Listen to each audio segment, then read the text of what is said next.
di hadapan-Mu Tuhan.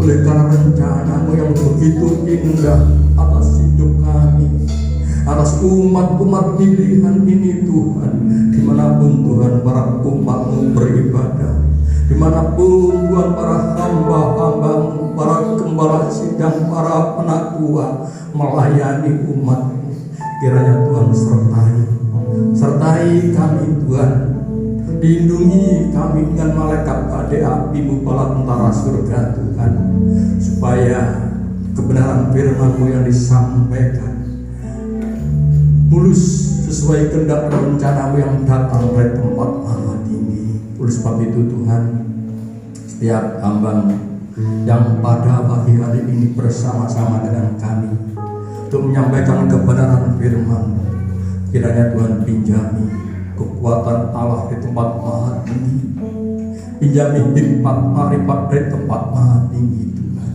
supaya apa yang kami sampaikan itu murni kehendak Allah tempat maha tinggi, tanpa ada intervensi kami sebagai daging kami Tuhan, tapi biarlah kemuliaan Allah dinyatakan atas setiap umat-umat pilihan Tuhan. Kami tahu Tuhan, memang banyak mereka yang datang berbondong-bondong, banyak mereka umat-Mu yang dipanggil Tuhan, tapi pada saatnya sedikit yang dipilih Tuhan. Terima kasih Bapa, terima kasih Roh Kudus atas kekuatan firman-Mu. Kami mohon berikan kami hikmat, akal, budi dan tempat maha tinggi, supaya kami mampu menyampaikan kebenaran firman, mampu menguraikan kebenaran firman kepada setiap umat-umat-Mu yang hadir pada siang hari ini Tuhan, supaya nama Tuhan dipermuliakan dan kerajaan-Mu Tuhan menjadi tujuan akhir dalam hidup mereka. Terima kasih Bapa, terima kasih Roh Kudus, terima kasih Tuhan Yesus. Kami serahkan ibadah kami dari pertengahan hingga akhirnya hanya kami sandarkan di dalam nama kekuatan Tuhan kami Yesus Kristus, Allah yang agung dan ajaib. Haleluya, amin. Silakan duduk teman.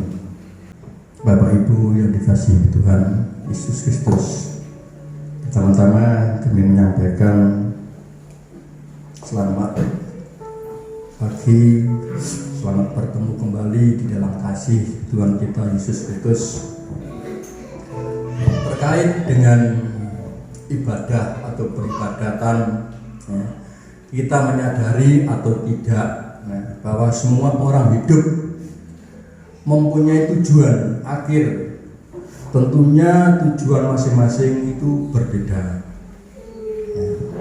Seperti saudara yang mana pada hari ini ada di tempat ini, ya, datang di tempat ini, beribadah di tempat ini, pasti itu mempunyai tujuan, ya, bahkan tujuan yang satu dengan yang lainnya yang harusnya memang kita tidak mesti tahu.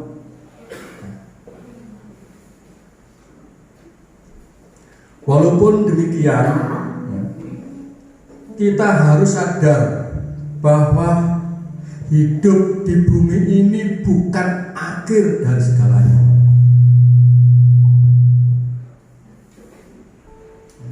Oleh karena itu kita harus menentukan pilihan sejak saat ini. Jika tidak kita punya pilihan, ya, kita nanti nggak tahu akan kemana. Ya, sebab sekali lagi kami ulang, hidup di bumi ini bukan akhir dari kehidupan, ya. Dan pilihannya hanya dua setelah ini, ya. Dalam hidup kekekalan nanti, ya, pilihannya itu hanya dua, ya. Kalau bukan masalah surga, pasti neraka, ya.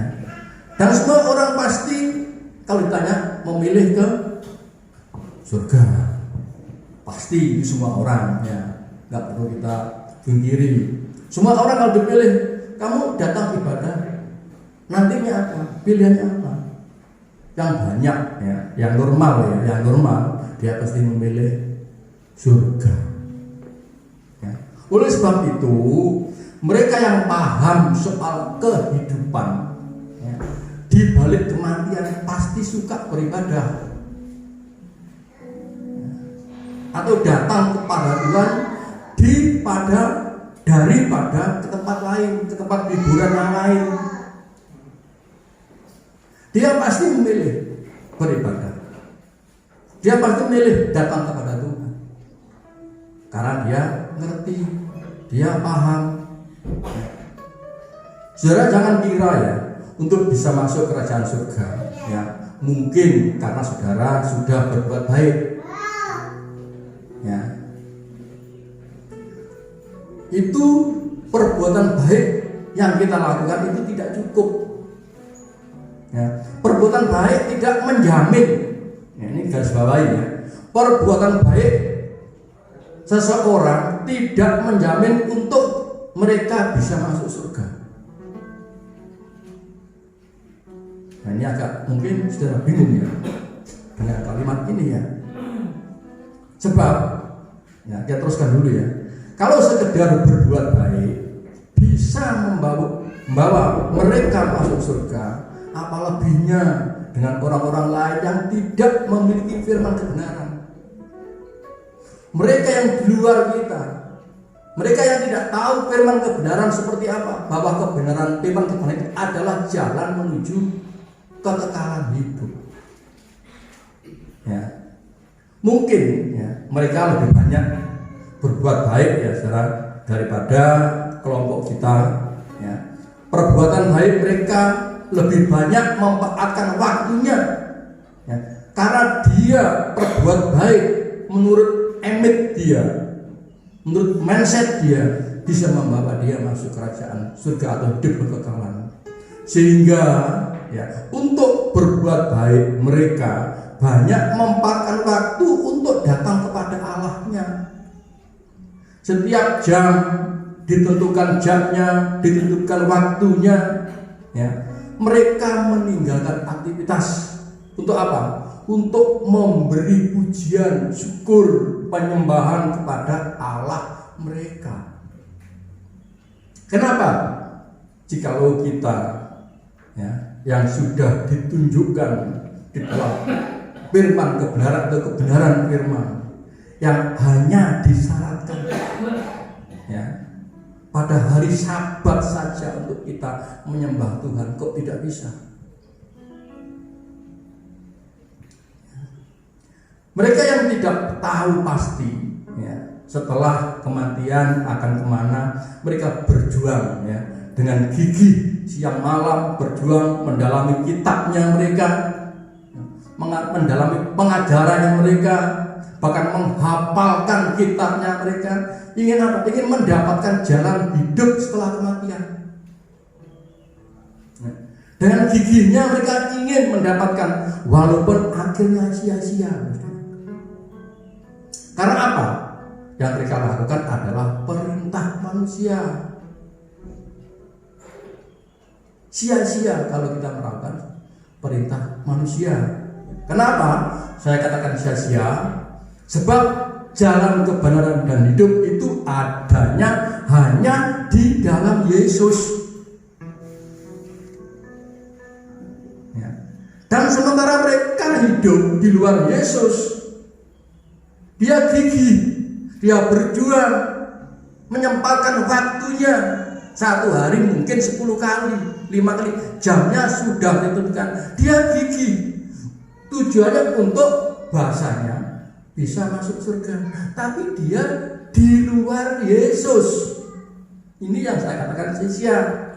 Dan sementara ya, kita yang ada di dalam kebenaran firman, tetapi kita tidak seperti mereka dengan begitu giginya. Oleh sebab itu, di luar Yesus, di luar Kristus ya, itu adalah suatu kesia-siaan. Apa itu? Tidak sia-sia. Ya, coba kalau kita baca Injil Yohanes pasal 14 ayat yang ke-6. Injil Yohanes pasal 14 ayat yang ke-6. Kata Yesus kepadanya, "Akulah jalan dan kebenaran dan hidup. Tidak ada seorang pun yang datang kepada Bapa kalau tidak melalui Aku. Amin. Injil Yohanes 14 ayat yang 6 mengatakan, dan yang mengatakan itu Yesus sendiri kepada semua orang pada waktu Yesus berkhotbah. Apa katanya?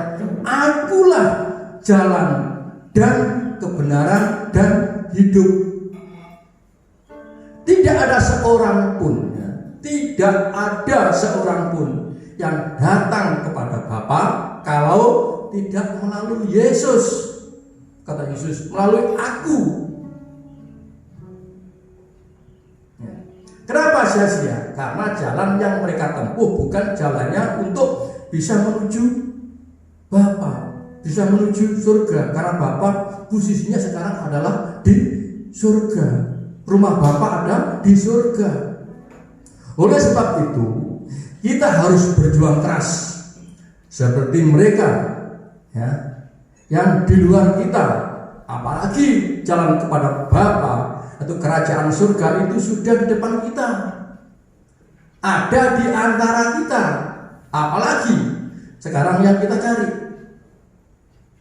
ya, jalan menuju kerajaan Bapa itu sudah jelas, yaitu Akulah Yesus, jalan yang benar dan hidup, benar dan menuju hidup.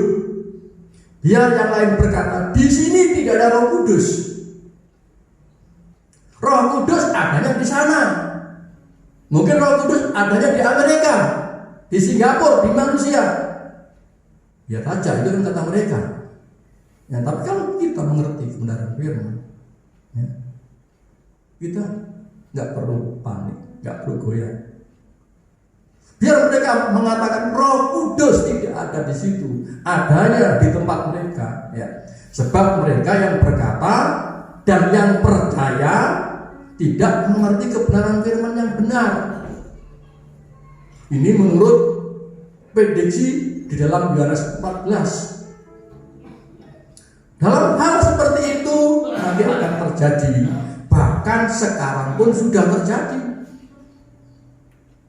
Oleh sebab itu, kita harus berani menguji perkataan setiap nabi. Yang dulu nabi, sekarang tidak ada nabi, ya. Sekarang adanya adalah hamba. Hamba itu bisa gembala, bisa pendeta. Ya.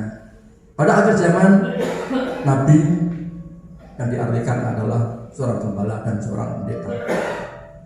Kalau mereka berkata dan mereka berpredikat seorang nabi atau seorang pendeta, seorang gembala, ya, kalau kita sudah mengerti, memahami, ya, kebenaran firman atau firman yang benar, kita harus berani mengujinya. Dengan apa mengujinya? Ya jelas dengan firman, dengan firman kebenaran. Ya.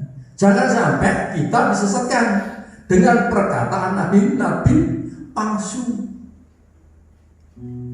Pada akhir zaman, nabi palsu adalah pendeta-pendeta palsu.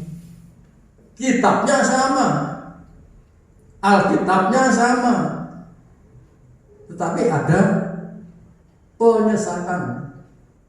Ya. Sebab kedatangan Tuhan itu, ya, dikatakan tanpa tanda-tanda fisik. Kedatangan Tuhan, ya, dikatakan tanpa tanda-tanda fisikal atau tanpa tanda-tanda lahiriah. Nah, coba kita intip di dalam Lukas 17, ya. Lukas 17 ayat yang ke-20 sampai 21. Lukas 17 ayat yang ke-20 sampai 21. Kedatangan kerajaan Allah. Ayat yang ke-20. Atas pertanyaan orang Farisi, apabila kerajaan Allah akan datang, Yesus menjawab, katanya, kerajaan Allah datang tanpa tanda-tanda. Yesus menjawab, katanya, kerajaan Allah datang tanpa tanda-tanda lahiriah. Terus juga orang tidak dapat mengatakan, lihat ia ada di sini atau ia ada di sana, sebab sesungguhnya kerajaan Allah ada di antara kamu. Amin. Firman Tuhan jelas. mendidik kita. Firman Tuhan jelas membuka mata batin kita. Ya. Tuhan Yesus sendiri yang berkata, ya, kerajaan Allah datang tanpa tanda-tanda lahiriah. Ya. Oleh karena itu, kita tidak perlu ikut-ikutan supaya kita tidak disesatkan. Sebab Roh Kudus dan kerajaan Allah itu ada di antara kita. Ayat 21, ada di antara kamu. Lihat, sebab sesungguhnya kerajaan Allah ada di antara kamu. Ini Tuhan Yesus yang berbicara kepada kita. Kalau bahasa kita, kerajaan Allah ada di antara kita. Ya. Siapa wujud kerajaan Allah itu? Atau siapa wujud kegenapan kerajaan Allah dan surga itu? Nah, kalau kita baca di dalam Matius, mohon maaf ya, agak banyak ini. Firman-nya kan harus menguatkan kita dalam di zaman yang semakin gelap, ya, semakin rancu, ya.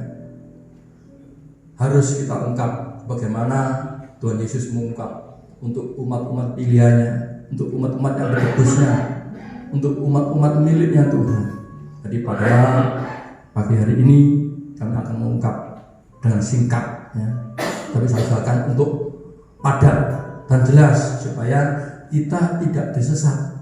Banyak orang mengatakan, ya, banyak nabi palsu akhir zaman, ya, mengklaim dirinya dipakai Tuhan. Roh Kudus ada di sana, di mana-mana ada. Saudara, jangan ikut panik. Ya. Nah, di mana wujud kerajaan Allah itu? Karena intinya nubuatannya, kerajaan Allah ada di antara kita, di antara saudara. Dan siapa sekarang wujud kerajaan Allah itu? Kalau kita baca dalam Injil Matius pasal 4 ayat yang 17, satu ayatnya. Matius 4 ayat yang 17.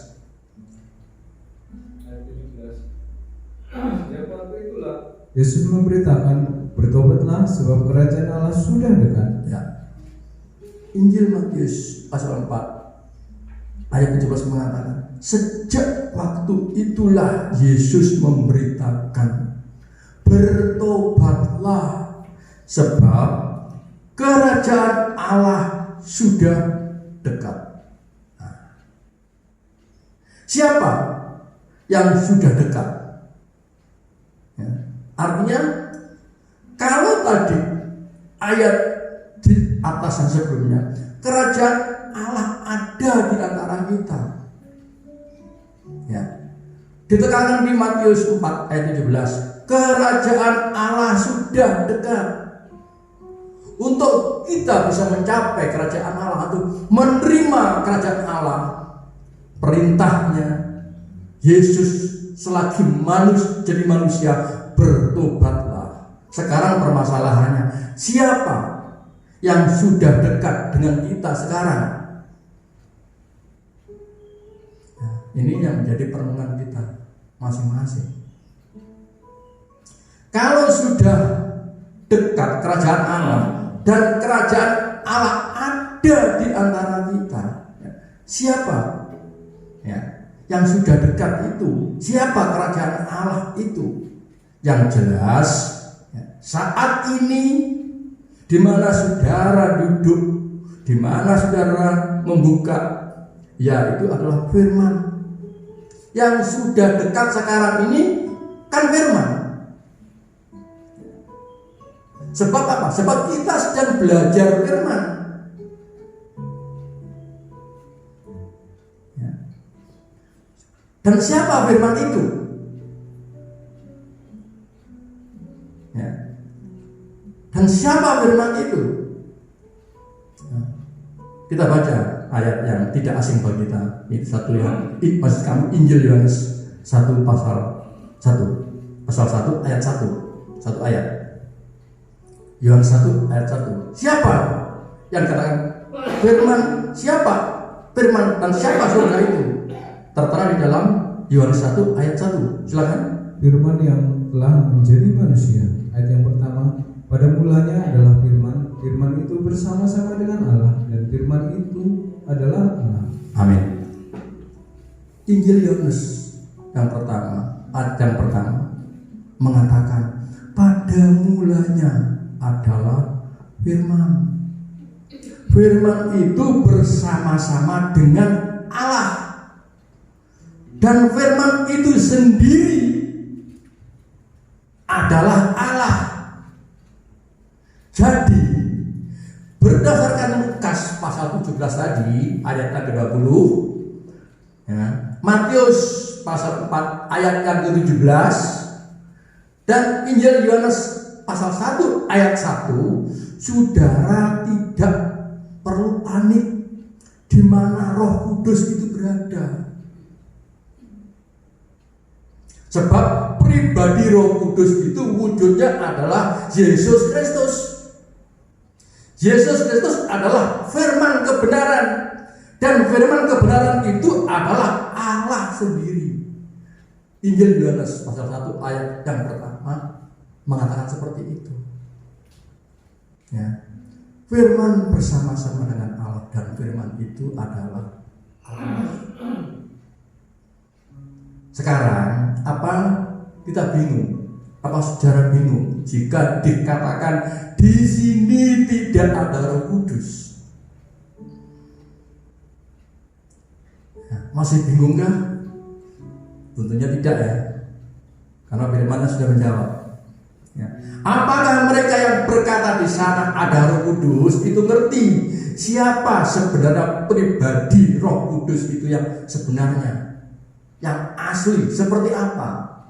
Mungkin belum ya, mungkin belum mengerti ya, pribadi Roh Kudus yang seperti apa itu belum ngerti ya. Jadi jika kita sekarang sedang belajar firman, berarti saudara sedang berhadapan dengan Roh Kudus. Kok bisa? Ulangi Injil Yohanes 1 ayat 1 ya. Saya ulang balik. Jika sekarang saudara sedang membaca firman, belajar firman, ya, berarti saudara saya berhadapan dengan Roh Kudus, berhadapan dengan Tuhan Yesus, dan sekaligus berhadapan dengan Allah. Ini bukan kata saya. Referensinya jelas dalam Injil Yohanes 1 ayat 1 ya. Dan ketiga-tiganya, yaitu Roh Kudus, Tuhan Yesus Kristus, dan Allah Bapa itu pemilik kerajaan surga ya.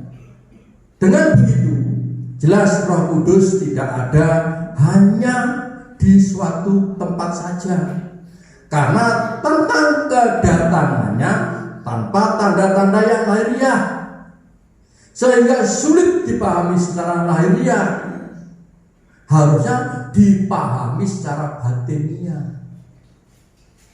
Untuk bisa memahami ya, Allah dalam wujud firman, ya kita harus memahami dengan batiniah ya. Untuk kita bisa kuat dalam batiniah, kita memang harus tergembala di satu pengembalaan yang permanen. Nggak bisa kita pindah-pindah, nggak bisa kalau untuk ingin memahami kebenaran firman ya. Karena sulitnya untuk mengerti rahasia kerajaan surga dan jalannya seperti apa, maka hal kerajaan surga itu sampai dikatakan dengan khusus dengan perumpamaan-perumpamaan. Jadi belum diberikan secara tanda-tanda lahiriah, masih dalam wujud perumpamaan. Contohnya, ya, ini tidak dibaca ya, tapi bisa ditulis untuk referensi nanti ya. Contohnya, ya, seperti yang dikatakan Tuhan Yesus dalam Injil Matius. Ya, di sana dikatakan, ya, kalau saya sedikit mempelajari, kalau tidak salah saya menemukan itu 10 perumpamaan. Nah, dalam Injil Matius saja saya belum belajar di kitab-kitab lain. Hal kerajaan surga disampaikan kepada murid-muridnya dalam bentuk perumpamaan. Ya. Kalau kita membaca dalam Injil Matius pasal yang 13 ayat yang ke-24, di sana Yesus mengatakannya, hal kerajaan surga seumpama orang menaburkan benih yang baik di ladangnya. Itu yang pertama. Yang kedua, dalam Injil Matius pasal yang sama 13 ayat yang ke-31, di sana Yesus mengatakan hal kerajaan surga itu seumpama biji sesawi yang diambil dan ditaburkan orang di ladangnya. Ya, itu aja. Ya, begitu sulitnya untuk kita bisa memahaminya. Yang ketiga, juga di dalam Injil Matius pasal yang ke-13 tetap ayatnya yang di 33. Yesus mengatakan hal kerajaan surga itu seumpama ragi yang diambil seorang perempuan dan diadukkan ke dalam tepung. Ya. Yang keempat, tetap di Injil Matius, karena dia adalah yang bicara adalah Tuhan Yesus. Pasalnya tetap 13 ayatnya yang ke-44. Di sana Yesus mengatakan hal kerajaan surga itu seumpama harta yang terpendam di ladang. Harta yang terpendam di ladang. Sulit ya, untuk dipahami. Ya. Bahkan yang kelima, Injil Matius pasalnya tetap 13 ayatnya 45. Yesus mengatakan hal kerajaan surga itu seumpama seorang pedagang yang mencari mutiara yang indah. Ya. Yang keenam, Matius 13 ayat 47. Di sana dikatakan hal kerajaan surga itu seumpama pukat yang ditaburkan di laut. Ya. Yang ketujuh, nah ini sudah mengembang. Matius 18 ayatnya yang ke-23. Di sana Yesus mengatakan hal kerajaan surga itu seumpama seorang raja yang hendak mengadakan perhitungan dengan hamba-hambanya.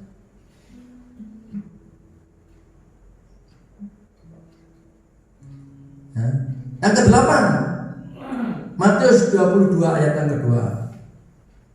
Di sana dikatakan hal kerajaan surga itu seumpama seorang raja yang mengadakan perjamuan kawin untuk anaknya.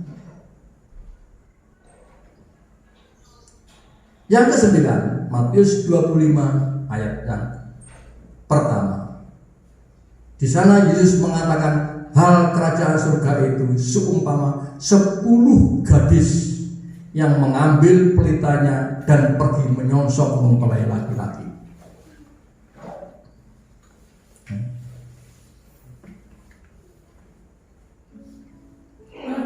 Matius 25 ayat yang ke-14. Ya. Sebab hal kerajaan surga sama seperti seorang yang mau bepergian ke luar negeri, yang memanggil hambanya, pelayannya, dan mempercayakan hartanya kepada mereka. Ini dalam satu Injil. Sekian banyak perumpamaan. Ya. Memang secara lahiriah sulit untuk dipahami. Ya. Sulit. Oleh sebab itu, ya, permasalahannya kenapa Tuhan kok memberitakan kerajaan surga pakai atau memakai perumpamaan? Kenapa? Ini yang perlu kita cari. Kenapa? Ini yang perlu kita cari nanti ya, pelan-pelan ya. Waktu yang masih lama. Masih seberapa jam saya bicara ya. Jadi, saudara, berdasarkan Injil Yohanes pasal 1 tadi ayat 1 yang menyatakan bahwa firman itu bersama-sama dengan Allah dan firman itu adalah Allah yang semestinya saat ini kita bersama-sama dengan Allah. Di mana sekarang saudara duduk membaca Alkitab, membaca firman, saudara sedang bersama-sama dengan Allah.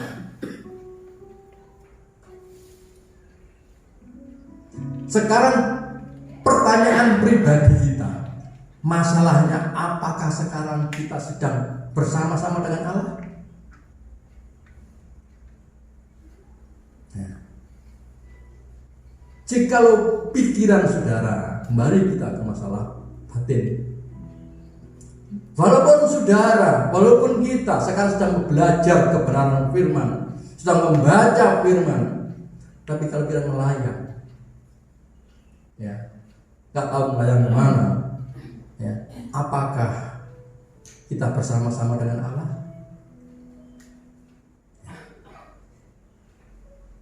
Hal ini yang bisa menjawab hanya saudara masing-masing, karena saudara yang tahu, karena saudara yang ngerti, ya.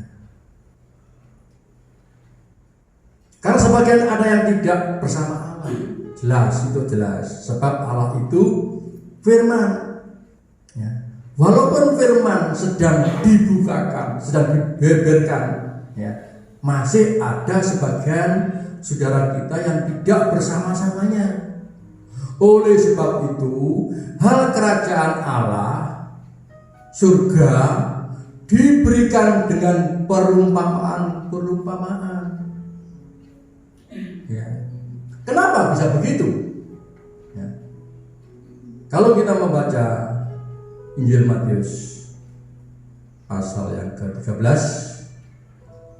Injil Matius pasal yang ke-13 ayat 10 dan 11, ya. Di sana juga ada permasalahan. Injil Matius pasal 13 ayat 10 dan 11. Tolong. Ayat yang ke-10. Maka datanglah murid-muridnya dan bertanya kepadanya, mengapa engkau berkata-kata kepada mereka dalam perumpamaan?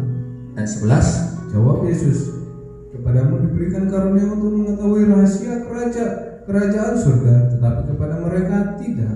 Amin. Kenapa hal kerajaan surga, setiap hambanya mengungkap kerajaan surga, ya, selalu disampaikan, ya, menurut perkataan Yesus dalam perumpamaan, ya. Sehingga di masa itu, ya, murid-murid Tuhan bertanya kepada Yesus, mengapa engkau berkata-kata kepada mereka? Mereka itu artinya orang banyak, ya, dalam perumpamaan. Ya. Tuhan Yesus menjawab di ayat yang 11, jawabnya, kepadamu, kepada kita, kepada saudara diberi karunia untuk mengerti rahasia kerajaan surga, tetapi kepada mereka tidak. Tentunya ayat ini punya alasan. Apa alasannya? Begitu mahalnya kerajaan surga, supaya tidak diketahui musuh. Ya. Jadi, kenapa Tuhan berbicara tentang kerajaan surga dalam perumpamaan? Supaya tidak diketahui musuh, tidak diketahui mereka. Tapi bagi kita, bagi saudara yang sekarang bersama-sama Allah, karena firman adalah Allah, di mana saudara belajar firman, membuka firman, membaca firman, berarti saudara bersama Allah, saudara sedang berhadapan dengan Allah. Disitulah rahasia kerajaan surga diberikan kepada kita. Ya, untuk yang lain, tidak. Sebab kerajaan Allah bukan jatah mereka. Ya. Walaupun mereka gigih untuk ingin mendapatkannya dengan cara apapun mereka lakukan, itu pun tidak akan mendapatkannya. Sebab jalan untuk ke sana yang mereka lakukan beda seperti yang dikatakan Tuhan dalam Injil Matius pasal 13 ayat 11. Ya. Bicara kerajaan surga itu bicara kehidupan kekal, saudara. Ya. Setelah hidup sekarang ini ada kehidupan lagi. Oleh sebab itu Tuhan berkata, kepadamu diberikan karunia untuk mengetahui rahasia kerajaan surga, tetapi kepada mereka tidak. Ingat ya, saudara, ingat ya. Ingat ya, dan baca dengan teliti ya, ayatnya ya. Jangan sampai salah menangkap maksud Injil Matius pasal 13 ayat yang ke-13 ini.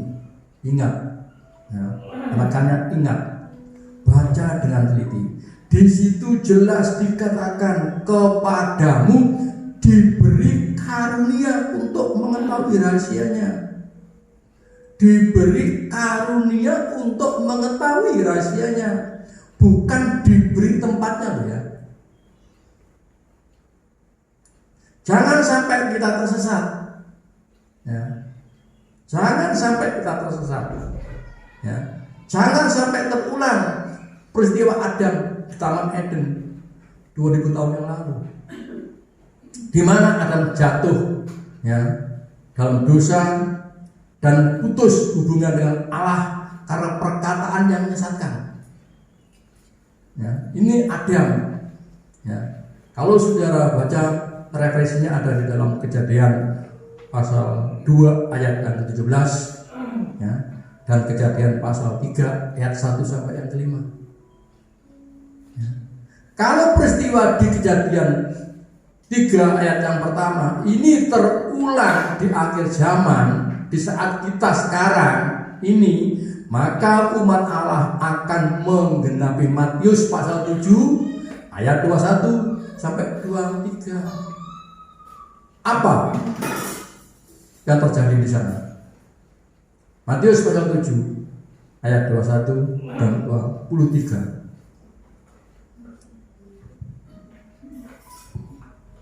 Matius pasal 7 ayat 21 dan 23 ayat 21. Ayat 21. Bukan setiap orang yang berseru kepadaku, Tuhan, Tuhan, akan masuk dalam kerajaan surga, melainkan dia yang melakukan kehendak Bapakku yang di surga.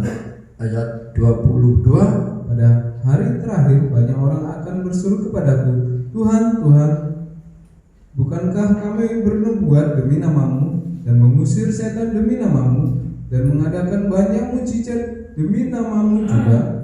Pada waktu itulah aku akan berterus terang kepada mereka dan berkata, aku tidak pernah mengenal kamu, menyala daripadaku kamu sekalian pembuat kejahatan.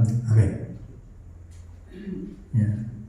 Jadi kenapa Tuhan berkata-kata tentang kerajaan surga ya, itu dalam bentuk perumpamaan ya. Walaupun sekarang kita sedang bersamanya ya, bersamanya dalam arti bersama Tuhan, karena Injil Yohanes 1 ayat mengatakan firman adalah Tuhan ya. Di mana kita sekarang sedang membuka firman, berarti kita sedang berhadapan dengan Allah, berhadapan dengan Tuhan ya. Jadi kenapa Tuhan ya tentang kerajaan surga ya diberitakan dalam bentuk perumpamaan ya, supaya tidak semua orang bisa ke sana. Tidak semua orang mengerti jalan kerajaan surga. Orang-orang yang bisa ke sana, yaitu ke surga, hanyalah orang-orang yang tergembala, di mana ada firman kebenaran. Ya, bukan seperti mereka. Ya. Ingat saudaraku, ya, jangan gusar, jangan galau bahasanya. Ya, kalau dikatakan kita beribadah di tempat di mana tidak ada gurus, jangan galau. Firman ini yang menjawab. Ya, firman-Nya jelas. Ya, dan Yesus mengatakan seperti itu. Untuk kita bisa, ya, mengerti rahasia kerajaan Allah, kita saudara harus tergembala di mana, ya, firman kebenaran diungkap. Artinya harus permanen tergembala di situ, dimanapun saudara berada. Sebab di dalam kebenaran, ya, Tuhan, kebenaran firman Tuhan berterus terang dan berbicara jelas. Sebab kebenaran firman itu berani mengoreksi dan siap dikoreksi. Ini wujudnya. Ya. Dengan begitu semua berjalan sesuai perintah Roh. Firman diungkap sesuai dengan kebenaran Roh, bukan perintah manusia, bukan sponsor dari manusia. Ya. Dan perintah Roh pasti ada pertimbangan. Tapi perintah manusia pasti menyesatkan atau menjerumuskan. Kenapa ada pertimbangan? Ya, kembali, saudara sekarang sedang bersama-sama Allah karena saudara sedang membaca firman. Firman bersama-sama Allah, dan firman itu adalah Allah. Oleh karena itu, masing-masing kita untuk mendapatkan kerajaan kebenaran, kuncinya yaitu satu, carilah Tuhan. Selagi Tuhan masih bisa ditemui, dan carilah Tuhan selagi kita masih diberi kehidupan di bumi. Dulu, ya, semisal Adam tidak jatuh, bumi inilah surga. Tapi karena Adam jatuh dengan suara yang menyesatkan, ya, berubah. Jadi rahasia kerajaan surga dirahasiakan dengan apa? Dengan perumpamaan. Dengan demikian kita mengerti betapa susahnya untuk mendapatkan kerajaan surga itu. Memang susah bagi mereka, tadi katakan itu ya.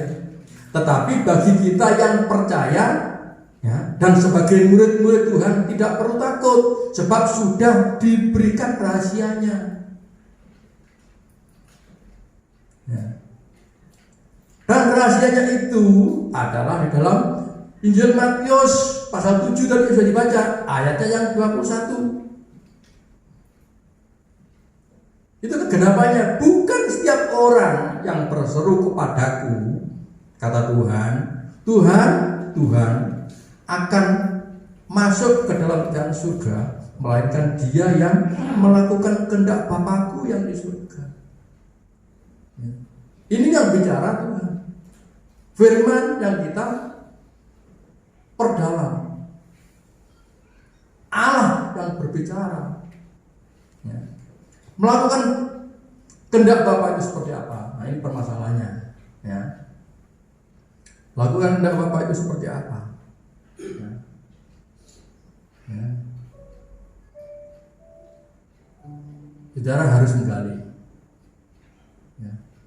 Firman demi firman, kebenaran demi kebenaran, dan saudara harus ingat, ya, rahasia kerajaan surga pasti diungkap dengan jelas, ya, jikalau saudara kita tergembala secara permanen, ya, dan pikiran kita fokus kepada kebenaran firman, sehingga kita tidak terpengaruh dengan suara-suara yang mungkin menggoncang hati kita, yang mungkin menyesatkan kita. supaya kita tidak tersesat seperti Adam di Taman Eden. Kita harus fokus. Biarlah Tuhan, firman Tuhan, Allah yang wujud adalah firman sekarang berbicara dari hati-hati, supaya kita memahami bahwa kerajaan surga ada di antara kita. Biarlah mereka berbicara. Kerajaan Allah ada di sini. Roh Kudus ada di sini. Biar mereka yang berbicara. Tapi kalau kita memahami kebenaran firman, ya, kerajaan Allah ada di antara kita. Dan pemilik kerajaan Allah sekarang sedang ada bersama saudara. Dimanapun saudara berada saat ini, saudara-saudara kita, hamba-hamba Tuhan yang lain, di saat mereka membaca kebenaran firman, disitulah Allah bersama mereka. Ini bukan kata saya, tapi kata Alkitab. Ya.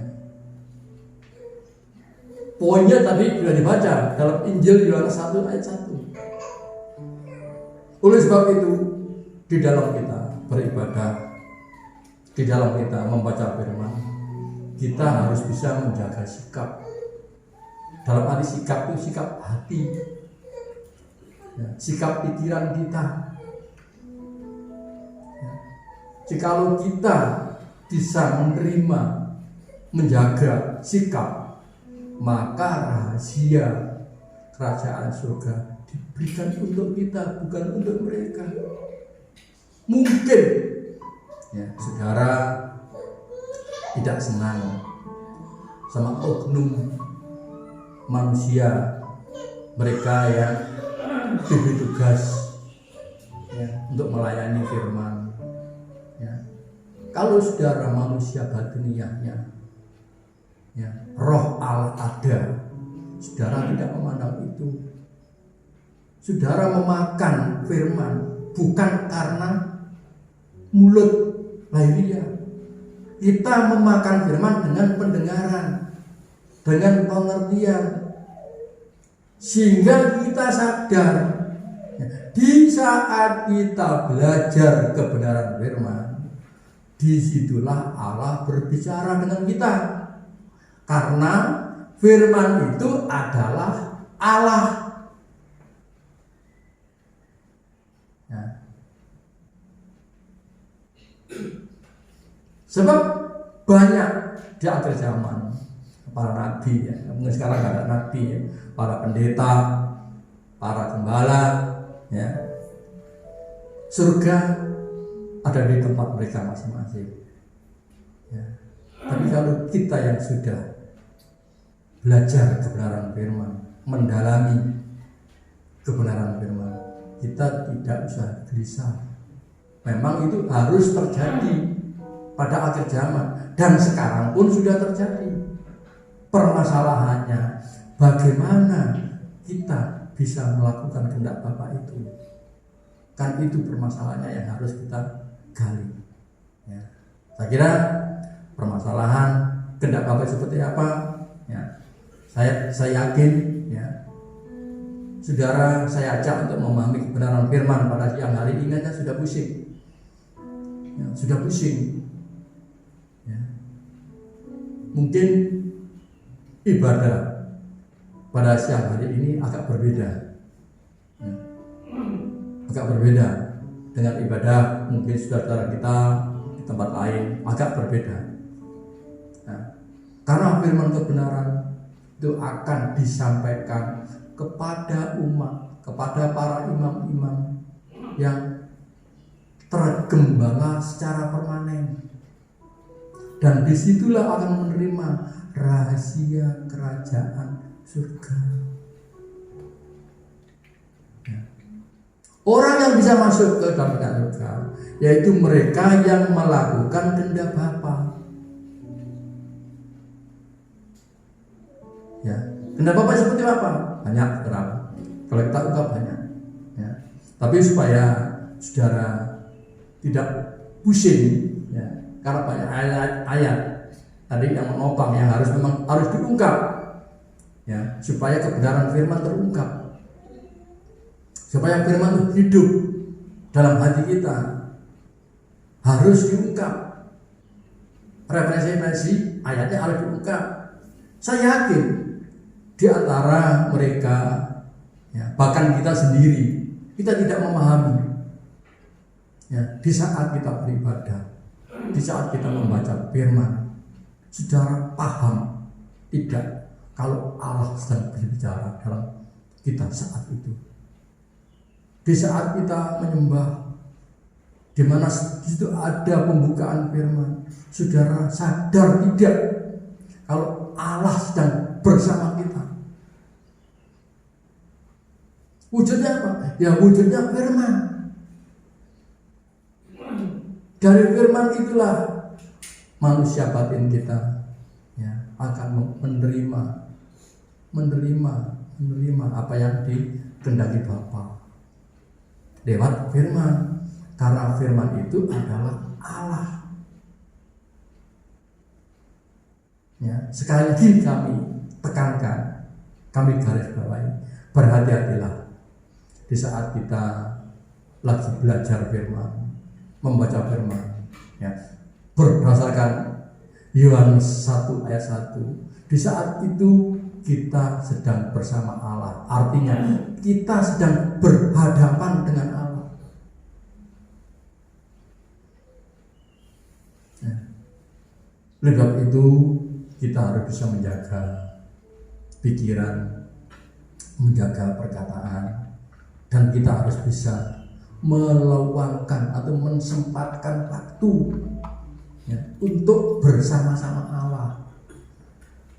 Artinya harus meluangkan waktu setiap saat, seperti saudara kita yang di luar sana.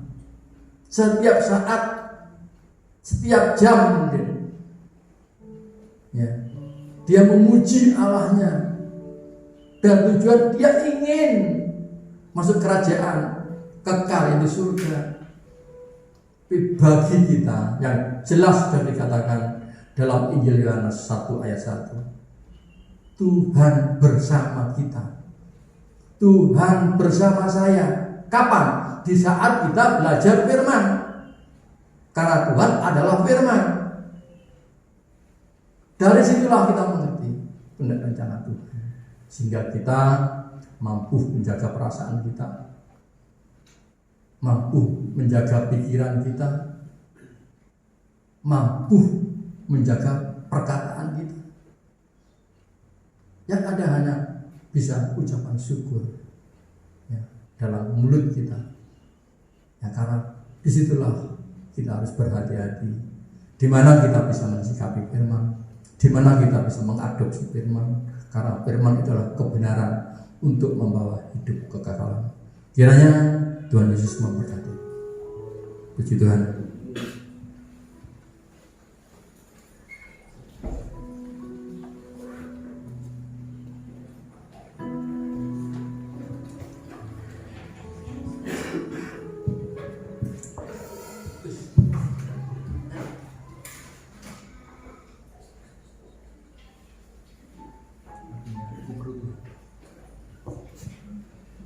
Saudara jangan bosan-bosan untuk mencari Tuhan, ya, dimanapun saudara diberi kesempatan, ya, untuk beri waktu, usahakan untuk mencari Tuhan.